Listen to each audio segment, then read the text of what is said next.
마태복음 12장 31절부터 37절까지 오늘 우리가 묵상하는 본문은 말에 대해서 이야기를 하고 있습니다. 예수님이 기적을 베풀었을 때 사람들은 23절을 보면 이렇습니다.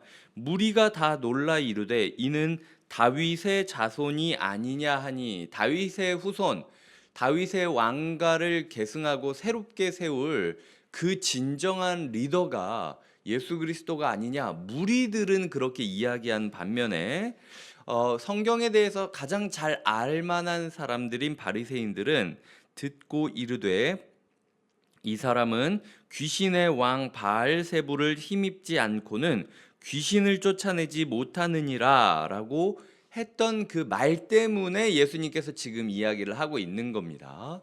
말 때문에 시작하셔서 너희가 하는 말이 성령을 부인하거나 성령을 거스르고 있지는 않느냐.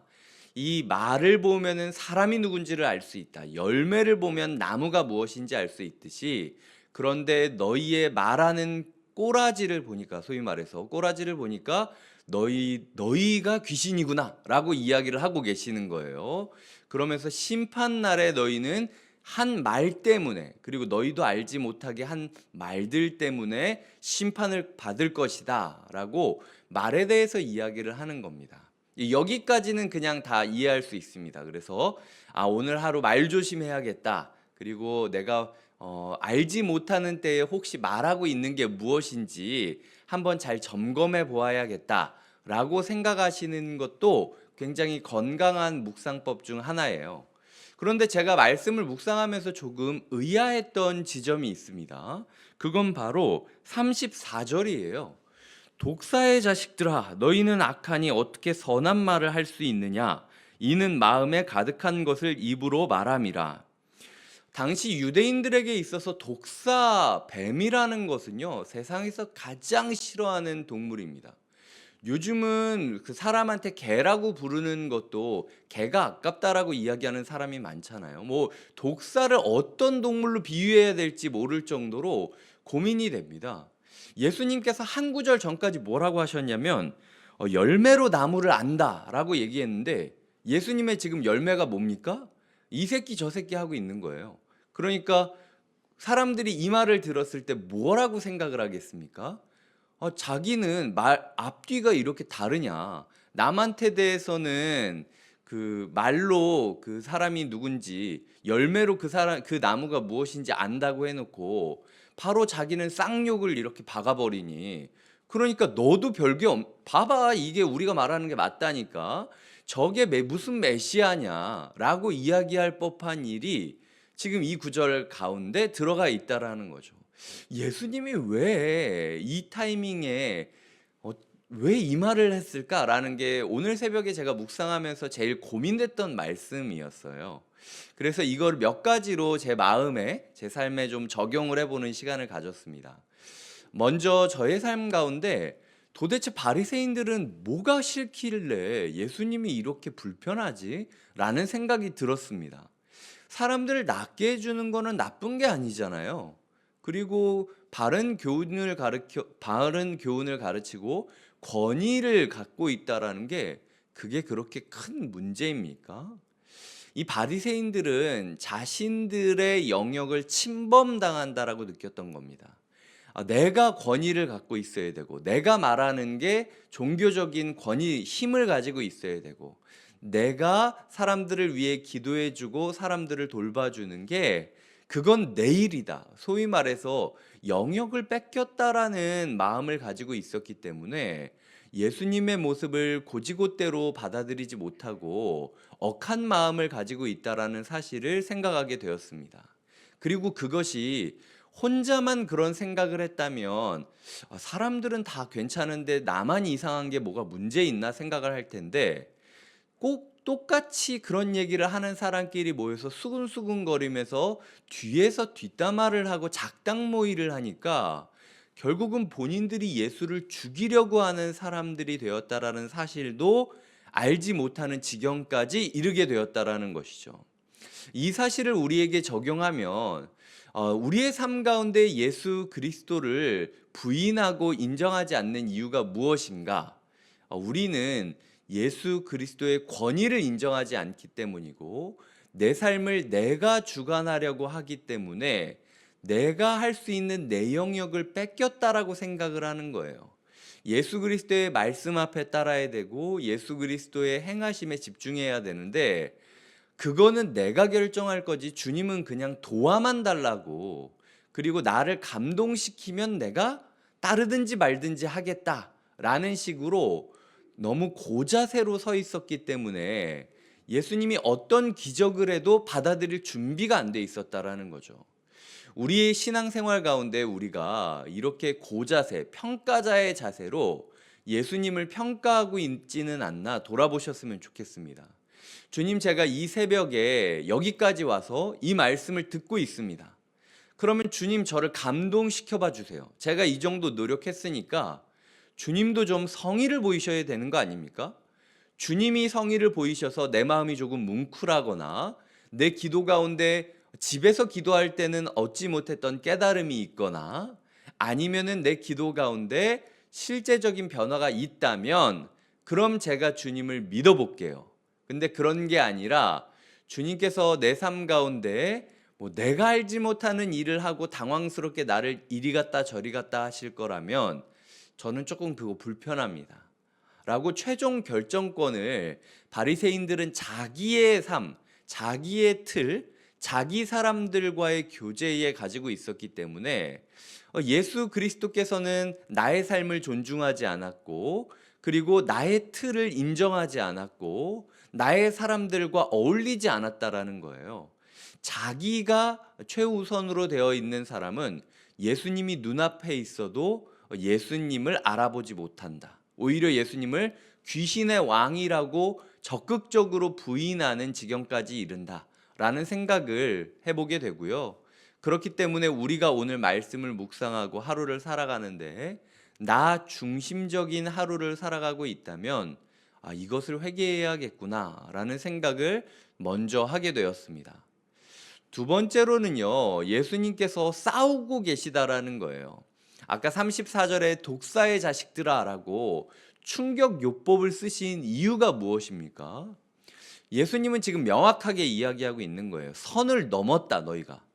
아무리 그래도 그렇지 귀신의 왕이 귀신을 쫓은 이유가 내가 귀신의 왕이라고 이야기하는 그 순간 너희는 선을 넘은 거야 라고 이야기를 하시면서 예수님께서 강하게 이건 아니지 라고 선을 긋고 있는 게 34절의 말씀이라는 것을 기억하셔야 됩니다. 마태복음은요, 긍휼의 목자 다윗, 그 다윗이 예수 그리스도라는 이야기를 하고 있습니다. 그리고 마태복음의 주요 정서는 영적인 전투를 그리고 있어요. 그래서 특히 거라사의 거라사의 귀신 들린 사람들을 낫게 해주시는 것을 기점으로 해서 영적 전투들이 자연과 싸우고 질병과 싸우고 권세들과 싸우고 말과 싸우고 귀신과 싸우고 이런 모습을 보이고 있어요. 그런데 그 영적 전투를 하는 긍휼의 목자 두 번째 다윗 예수 그리스도를 향하여 지금 잘못된 말을 했을 때 예수님은 그저 그냥 고개를 끄덕이고 참는 걸로 끝나지 않고 마치 귀신과 싸우듯 우리와 싸우신다라는 겁니다. 주님께서 오늘 우리의 자아를 굴복시키기 위하여 치열한 싸움을 하실 것을 예고하고 있는 겁니다. 오늘 우리의 삶 가운데 부침이 있을 수도 있고 그리고 버거움이 있을 수도 있습니다. 하지만 기억하셔야 될 게 하나님께서는 어떻게든 싸워서 승리하고 싶어 하신다라는 거예요. 왜냐? 살리기 위해서. 예를 들어 불이 났는데 지금 일어나지 않고 연기를 마시고 난 모르겠다 눕겠다라고 이야기하는 사람이 있으면 뺨을 때려서라도 어쨌든 깨워가지고 끌고 나가야 되지 않겠습니까? 여기서 연기 들이마시고 누워 있으면 겉으로 봤을 때는 편한 거지만요, 그거 굉장히 그냥 죽는 겁니다. 그러다가 중독되어서. 제가 종종 하는 비유가 있는데 사람이 가장 힘들 때는 늪에 빠져 있을 때가 아니라 늪에서 건지려고 당길 때 가장 힘들어요. 왜냐하면 빨아들이는 이 힘과 당기는 힘이 동시에 있기 때문에 몸이 찢어지는 것 같은 아픔을 느낍니다. 근데 그게 살리려고 하는 거지 죽이려고 하는 건 아니에요. 오히려 늪 밑으로 점점 가라앉아 가지고 숨이 막히게 되면요, 약간 질식사하기 직전에 몽롱하게 되면서 너무 편하다라는 생각을 하기도 합니다. 그런 과정이 있거든요. 근데 그 선을 딱 넘으면 '아 이제 죽겠구나.'라는 생각 때문에 절망적인 고통을 느끼고 돌이킬 수도 없게 죽는 거예요. 하나님께서 우리의 삶 가운데 부침을 주시고 버거움을 주시는 것은 괴롭히려고 하시는 게 아닙니다. 독사의 자식들아라는 소리를 질러서라도 어떻게든 뺨을 때려 가지고 손을 잡고 끌고 올라오기 위해서 주님께서 구출 작전을 펼치고 있는 거예요. 우리의 삶 가운데 예수님께서 우리를 살리기 위하여 모든 걸 다할 수 있다라고 고백하시는 그 열정을 우리가 묵상하는 하루를 보내야 된다라는 거죠. 내가 주님을 위해 열정을 내는 것 이상으로 주님이 나를 살리기 위해서 오늘도 최선을 다해 싸워가고 계시는구나 라는 생각을 꼭 기억하시면서 살아가시면 좋을 것 같습니다. 지금까지 제가 한 세 가지를 이야기 드렸습니다. 첫 번째로 기본적으로 말조심을 해야 된다라는 것. 보이는 말과 보이지 않는 말들이 우리를 심판대 위에서 심판하게 될 것이다. 우리의 말을 통하여 우리 자신을 알게 될 것이다. 그러니까 오늘 우리가 생각지도 못하는 사이에 얼마나 부정적인 말을 하고 있는지, 그리고 얼마나 편견에 가득 찬 말을 하고 있는지를 돌아보라. 제가 어제 제가 했던 말들, 그리고 제 주변에서 사람들이 하는 말들을 유심히 들었습니다. 그래서 이 말씀을 내일 설교를 하는데 도대체 사람들이, 그리고 제가 무슨 말을 할지 생각을 한번 하면서 들어봤거든요. 물론 저는 제가 이 말씀을 설교할 걸 알고 있기 때문에 되게 말조심했습니다. 그래서 평소에 비해서 점수가 나쁘지 않았어요. 근데 주변에서 들어보면은 어, 이유 없이 그냥 저 사람은 나쁜 사람이라고 낙인을 찍어서 뭐든지 그 사람이 하는 말은 다 나쁜 걸로 오해를 하는 말들도 있었고, 그리고 예수님에 대한 기대가 떨어져서 이제 나는 안 될 거야 라는 부정적인 쓴소리를 내뱉는 것도 있었고, 한편으로는 그 말을 들으면서 제 마음 가운데 그래도 내가 낫지 라고 하는 우월의식을 느끼고 있는 저의 부지불식간에 저 혼자만의 말을 제가 들을 수 있었습니다. 인간이 그렇게 악한 존재예요. 어제 주일이지 않았습니까? 주일인데도 불구하고 내가 씌워놓은 프레임에 따라서 억지로 그 사람을 꿰어 맞추려고 하는 모습을 보이고, 그리고 나는 괜찮다라는 우월의식을 나도 모르게 갖고 있는 저를 보면서요, 참 인생이 악하다라는 생각이 들었습니다. 주님께서 우리의 삶을 다 뽑아버리시고 새로 심어주지 않으신다면 우리 인생은 회복될 수 없다라는 거죠. 그렇기 때문에 자아의 말들, 내가 그냥 내 위주로 나의 중심으로 말했던 나의 말들을 다 뽑아내서 드러내는 시간들을 가져야겠다. 마치 잡초 뽑듯이 모든 말에는 생명이 있고 가능성을 품고 있습니다. 주님, 제가 말하는 모든 말들을 다 검증하고 다 뽑아서 말씀 위에 올려드리겠습니다. 그래서 제 말이 남는 게 아니라 주님의 말만 남았으면 좋겠습니다. 라고 기도하는 하루를 보냈습니다. 그리고 주님께서 우리를 위하여 독사의 자식들아 라고 어쩌면은 손해를 감수하면서까지 야 너도 별거 없네 라는 이야기를 들을 것을 감수하면서까지 뺨을 때리면서 우리를 구하려고 하시는 모습을 보면서 야 예수님이 이렇게 진짜 피눈물을 흘리면서 우리를 끌고 가려고 하는데 인간이라는 존재는 진짜 어떻게든 예수님 안 따라가려고 발버둥 치는 존재구나. 그래서 우리의 삶에 일종의 강제성, 일종의 권면, 일종의 훈련은 반드시 필요하겠구나 라는 생각이 들었습니다. 이제 다시 다락방이 시작됩니다. 우리의 삶 가운데 방학을 하면서 무엇을 느끼셨나요? 풀어주면 풀어줄수록 예수님 안에 있어야만 생명을 얻을 수 있다라고 확인하게 되는 게 우리의 인생입니다. 다시 학기가 시작되고 마음을 조이는 이 시점에 주님께서 일침을 넣으시면서 너희도 독사의 자식일 수 있다. 정신 차려라.